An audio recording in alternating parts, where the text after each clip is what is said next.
ಏನು ನಿರಾಶೆನೂ ಇಲ್ಲ, ಹತಾಶೆನೂ ಇಲ್ಲ. ಅದೇನು ಫಂಡಮೆಂಟಲ್ ರೈಟು ಅಲ್ಲ. ಪ್ರತಿ MLAಗೆ ಮಂತ್ರಿಗಿರಿ ಕೊಡಬೇಕಂಥೇಳಿ ಅದೇನು ಮೂಲಭೂತ ಹಕ್ಕು ಅಲ್ಲ.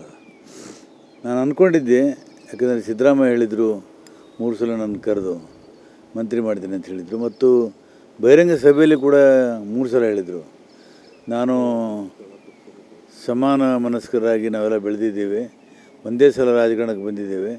ನಾನು ಮುಖ್ಯಮಂತ್ರಿ ಆದೆ, 2 ಸಲ ಆದೆ, ಇವನಿಗೆ ಅವಕಾಶ ಸಿಕ್ಕಿಲ್ಲ, ಮುಂದೆ ನಾನು ಅವಕಾಶ ಮಾಡಿಕೊಡ್ತೀನಿ ಅನ್ನೋಂಥ ಮಾತನ್ನು ಹೇಳಿದರು. ಅದು ಆಗಿಲ್ಲ. ಸರಿ, ಈ ಬಾರಿ ಅವರು ಮುಗಿದ ಸಂದರ್ಭದಲ್ಲಿ ಆಗಲಿಲ್ಲ. ಈಗ ಚಾಪ್ಟರ್ ಕ್ಲೋಸ್ ಆಯ್ತಲ್ಲ, ಮಾತಾಡೋ ಉಪಯೋಗ ಏನದ? ನಾ ಏನು ಹೇಳಬೇಕಂತ ಮಾಡೀನಿ.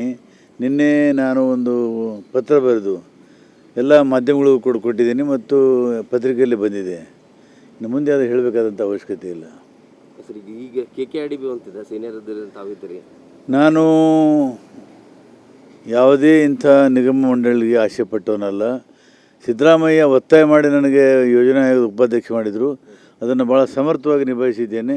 ಇನ್ನು ಮುಂದೆ ಯಾವುದೂ ತಗೊಳ್ಳಲ್ಲ. ನಾನು ಈಗ ಯಾವುದು ನಿಗಮ ಮಂಡಳಿ ಯಾವುದೂ ತಗೊಳ್ಳಲ್ಲ. ಸ್ವಾಭಿಮಾನದ ಬದುಕು ನಡೆಸ್ತೇನೆ ಮತ್ತು ಸಮಾನ ಮನಸ್ಕರ ಜೊತೆಗೆ ಕೂತು ರಾಜ್ಯಕ್ಕೆ, ನಮ್ಮ ಜಿಲ್ಲೆಗೆ, ನಮ್ಮ ಕ್ಷೇತ್ರಕ್ಕೆ ಏನೇನಾಗಬೇಕು ಅನ್ನೋದನ್ನು ನಾವು ಜನಪರವಾಗಿ ಧ್ವನಿ ಎತ್ತೇನೆ. ಹಿರಿಯ ನಾಯಕರಿಗೆ ಮತ್ತೆ ಇಲ್ಲ ಅನ್ಸುತ್ತೆ. ಅದೊಂದೇ ಬೇಸರ ನಮಗೆ. ಸಿದ್ದರಾಮಯ್ಯನವ್ರ ಮೇಲೆ ನಾನು ಸಂಪೂರ್ಣ ನಂಬಿಕೆ ಇಟ್ಟಿದ್ದೆ, ಮಾಡ್ತಾರೆ ಅಂಥೇಳಿ. ಆಗಿಲ್ಲ, ಕಾರಣ ಗೊತ್ತಿಲ್ಲ. ತಮಗೇನಾದರೂ ಮಾತಾಡಿದ್ರೆ CM ಆಗಲಿ, ಮಾಜಿ CM ಅವರು? ಯಾರೂ ಮಾತಾಡಿಲ್ಲ. ಯಾರು ಮಾತಾಡಿಲ್ಲ. ಏನಾಗಿದೆ, 141 MLAಗಳಿದ್ದಾರೆ. ನಾನು ಇದ್ರೇನು ಹೋದ್ರೇನು ಹೆಚ್ಚಾಗ್ತದೆ, ಏನು ಬೆಲೆ ಕಮ್ಮಿ ಆಗ್ತದೆ? ಸಾಕಷ್ಟು ಬಹುಮತ ಇದೆ. ಮಾತಾಡಬೇಕು ಅಂತ ನನಗೇನು ಅಪೇಕ್ಷೆನೂ ಇಲ್ಲ.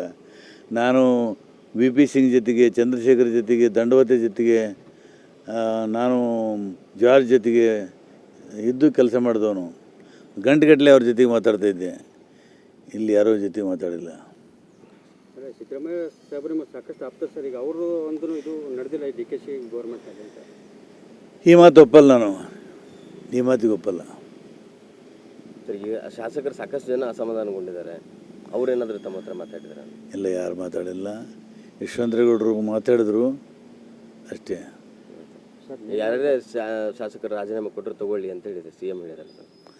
ಅವ್ರಿಗೆ ಒಂದು ಪಕ್ಷದ ನಾಯಕರಾಗಿ ಹೇಳಿದ್ದಾರೆ.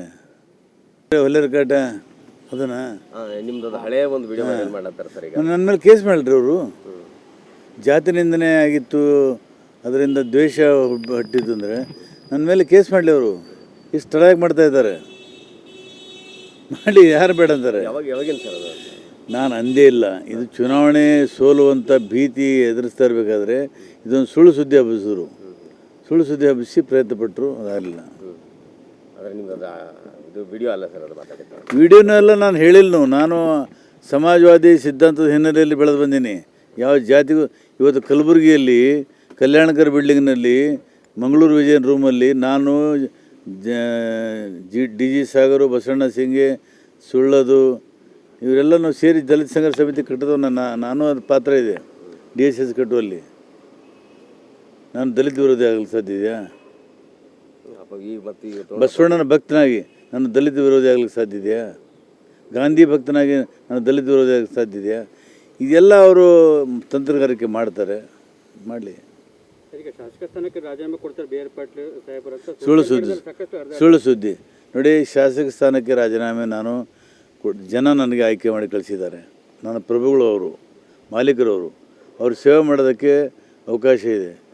ಇನ್ನೂ 1.5-2 ವರ್ಷದಲ್ಲಿ ಏನು ಸಾಧ್ಯತೆ ಮಾಡೋಕ್ಕೆ ನಾನು ಪ್ರಯತ್ನ ಪಡ್ತೀನಿ. ಉಪಾಧ್ಯಕ್ಷಕ್ಕೆ ರಾಜೀನಾಮೆ ಅದು DK ಶಿವಕುಮಾರ್ ಅವರು ಯಾವತ್ತು ಮುಖ್ಯಮಂತ್ರಿ ಆದರೂ ಅವತ್ತೇ ಸಾಯಂಕಾಲ 7 ಗಂಟೆಗೆ ಯೋಜನಾ ಆಯೋಗದ ಉಪಾಧ್ಯಕ್ಷ ಸ್ಥಾನಕ್ಕೆ ರಾಜೀನಾಮೆ ಕಳಿಸಿದ್ದೀನಿ, ನೈತಿಕ ಆಧಾರದ ಮೇಲೆ.